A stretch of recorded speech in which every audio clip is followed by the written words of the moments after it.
Welcome to Gashi's Kama TV, the tallest man in Black Africa. Today, Kenyans were very angry with William Samoei Ruto for praising Tanzania because Tanzania has already overtaken Kenya as far as the volume of goods traded within East Africa is concerned. Previously, Kenya was the leading when it comes to the volume of trades and goods and services traded within East African community. The East African community consists of 8 countries. Before we look at this, I want you to watch what William Samoei Ruto said. Goods and services that we trade in East Africa. Today, Tanzania has overtaken Kenya, and I must commend Tanzania for the progress they are making, that the numbers are growing of trade between our countries. And as the numbers grow, different countries are selling more, different products, different services within our common market. It is what it is. And that is why we must work on this consistently together. President Museveni has said that we are not in this community.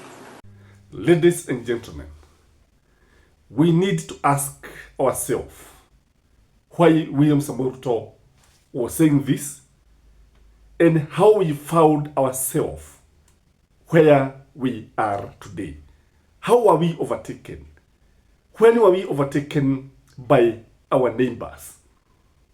And when you look at it, is it even good for William Samoei Ruto to praise a competitor, although he's saying he's stating the facts and that is how it is according to him?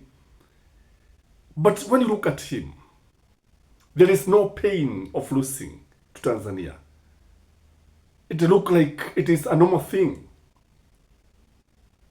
And this found many people in the social media, in the mainstream media, complaining for William Samoei Ruto for commending Tanzania. So how did we find ourselves here? I want you to listen to what Suluhu Hassan, the Tanzania president, said some few months ago.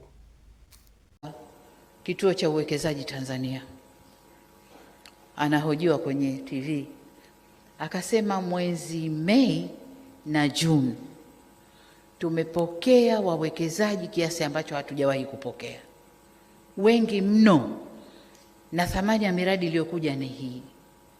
Lakini ukitizama sababu ni nini? Sababu ni kwamba kwa jirani kuna waka moto na mwekezaji hakai kuna kuwaka moto, wanakimbia wanakuja zao kwenye amani. As you can see, Suluhu Hassan is putting it very clearly. Kwa jirani kuna waka moto. So I want us to look at the reason why we were overtaken by Tanzania. Number one, let me ask you, is Kenya stable politically? Can we talk of political stability in Kenya?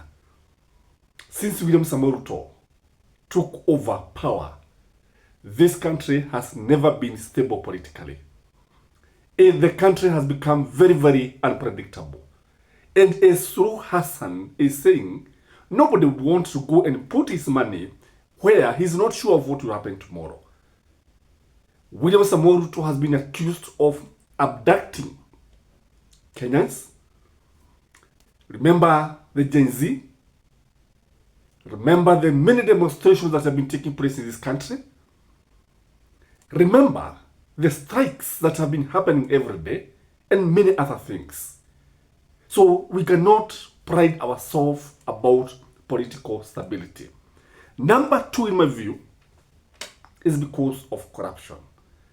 None other than John Mbadi, the national treasurer, who you can also call the cabinet secretary in charge of treasury, told Kenyans that Kenyans are stealing money and they are going to invest in Tanzania and they are going to start business in Tanzania.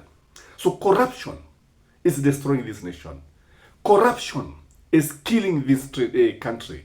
Corruption can be blamed because of what has been happening. Number 3, in Kenya, the cost of doing business is extremely high compared to our neighbors. There are so many licenses that one has to pay to start a business in Kenya. You may even pay 10, 15 licenses. And this one costs money. Number 2, why the cost of business is also very, very high and why we are being overtaken by Tanzania is that though we have been priding ourselves about fertilizer, what, which has been actually dogged with a lot of corruption, farmers buying stones instead of fertilizer, and many other things. When you look at our country, the cost of electricity, the cost of fuel is extremely high compared to our neighbors. Even the cost of inputs is also very, very high. Tanzania is making and processing fertilizer. That is it. If you look at the way we have been handling this issue, people will definitely close businesses because of the cost of doing business, because of electricity, because of fuel. For those of you maybe who are in Tanzania, you can tell us, or Uganda, you can tell us the price of fuel. And remember, Uganda imports fuel through Kenya, yet they are able to sell at a lower cost. That's why you find some boda guys and some motorists going to fuel their vehicles. They cross the border, they go to Tanzania, others goes to Uganda. How do we find ourselves here? The other thing is because of taxation. Punitive taxation.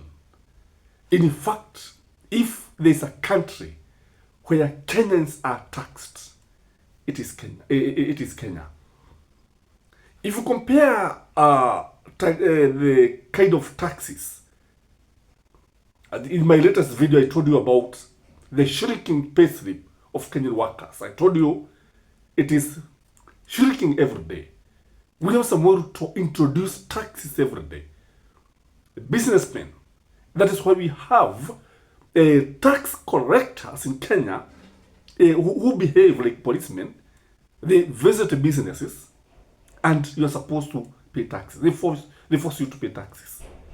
How do you attract investors when you are overtaxing Kenyans? When you are even taxing dogs? When you are even taxing cats, rabbits, everything? How do you attract investors? There is also the issue of tribalism. If you look at Tanzania, Tanzania is in the process of creating a united nation. They speak in one language, but when you come to Kenya, ni mtu wetu. I want you just to look at Ruto'S cabinet. You agree with me that all the crucial dockets, energy, transport, name it, they are dominated by the Kalenjins. If you look at the procurement, the procurement officers, accounting officers, they are either Kalenjins or Kikuyus. Where do you leave the other communities? What do you expect of other communities, ladies and gentlemen? So you see, once you bring people based on their tribe instead of meritocracy, what do you expect? There are so many other factors that have contributed to Tanzania overtaking Kenyans. Maybe you can write others in the comment section because there are so many, including poor road network and many others. You can write because we cannot exhaust everything here. And if things continue the way they are going, We shall be overtaken by South Sudan. We shall be taken by Uganda. We shall be taken by Burundi and Rwanda. I don't know what that means, because the way we are going, even Somalia can easily overtake us. Guys, please like the video and enjoy your evening. Bye-bye.